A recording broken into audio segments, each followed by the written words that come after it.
ဇိုထပြမျိုးကြီးရဲ့သူရဲကောင်းတွေဖြစ်တဲ့ဂျယ်လီဟောက်နဲ့နစ်ထိုးတို့ပြန်လာပါပြီ။အခုတစ်ခါမှာတော့သူတို့ဟာဇိုထပြရဲ့နှစ်တရားပြည့်ပွဲတော်မှာပုံပြုစုတွေရရှိခဲ့ကြပါတယ်။ဒါပေမဲ့သူတို့ရဲ့ပထမဆုံးတာဝန်မှာတင်မျိုးလေးကိုတရားမဝင်မှောင်ခိုသွင်းနေတဲ့ဂိုင်းတစ်ခုကိုဖော်ထုတ်နိုင်ခဲ့ပါတယ်။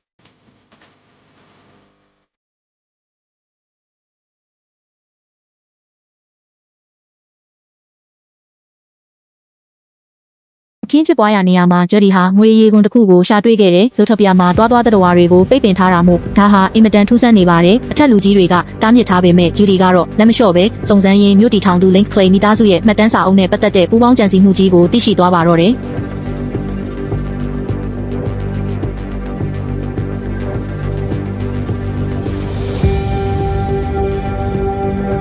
ဘာလာပွဲကြီးအတွင်းမှာဂယ်ရီလို့ခေါ်တဲ့ငွေတကောင်ရုတ်တရက်ပေါ်လာပြီးမှတ်တမ်းစာအုပ်ကိုလူယူသွားပါတယ်။ဒါပေမဲ့တကယ်လူဆိုးကငွေမဟုတ်ပဲမြို့ရဲ့အာဏာအရှိဆုံး Link Clay မိသားစုဖြစ်နေတာပါ။သူတို့ဟာလွန်ခဲ့တဲ့နှစ်ပေါင်း100ကငွေတွေကိုမြို့ထဲကနေမောင်းထုတ်ဖို့အတွက်လူတက်မှုကိုကျူးလွန်ပြီးငွေတွေကိုအပြစ်ပုံချခဲ့တာဖြစ်ပါတယ်။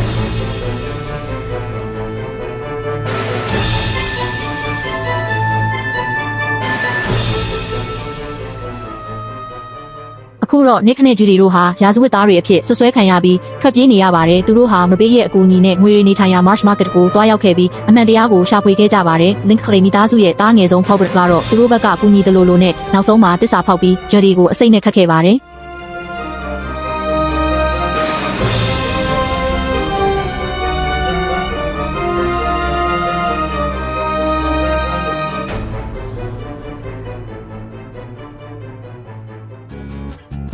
နှင်းတွေအောက်မှာမြုပ်နှံထားတဲ့ရှေးဟောင်းငွေမျိုးတော်ကြီးစီမှာနောက်ဆုံးတိုက်ပွဲဖြစ်ပွားပါတယ်။နစ်ဟာသူ့အသက်ကိုပဒါနမထားဘဲဂျူဒီအတွက်အစိတ်ဖြေဆေးကိုလူယူပေးခဲ့တယ်လို့သူတို့နှစ်ယောက်ရဲ့ခိုင်မာတဲ့တန်ရောစင်ကြောင့် Link Clay မိသားစုရဲ့ရုပ်မာမှုတွေကိုတစ်ကမ္ဘာလုံးသိအောင်ဖွင့်ချနိုင်ခဲ့ပါတယ်။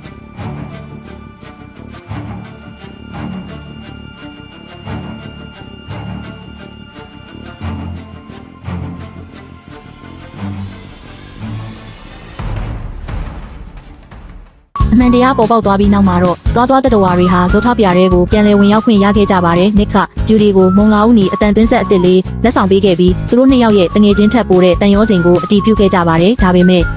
ဇလန်းဆုံးမှာကောင်းကင်ကနေနှမွေးတစ်ချောင်းကျလာတာကနောက်ထပ်အနေရတစ်ခုကိုအရေးအမြွတ်ပြနေသလား။